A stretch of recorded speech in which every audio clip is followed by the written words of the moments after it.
I'm Linda Kemp, and I'd like to show you an alternative approach to painting. Making the visual shift from the positive to the negative is just the first step. The real fun begins when we start building multiple layers. To do that, we'll be working with glazes. So I've laid out some strips of color here to show you just how I work with glazes. I've squeezed out a little bit of cobalt blue. That's the color that I've put down. Now to glaze, we just stroke a thin layer of color over the dried swatch. So you can see here that the value or the tone has increased. Next we're going to change the hue.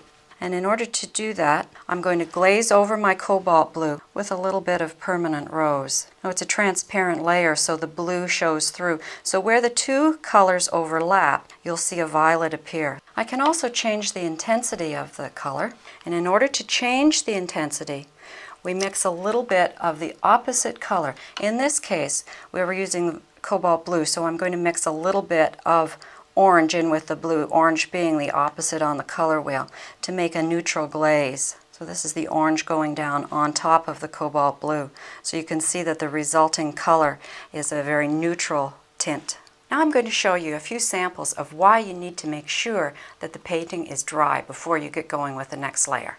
Here you see two examples of glazing, one that is well controlled and the other that is not. On the left, you can see how the colors are vibrant and the edges are clean and crisp with the colors showing through, changing the hues. On the right, you'll see backgrounds, mixed colors, and fuzzy edges. We want to maintain clean, crisp edges when working with glazing and building layers with negative space.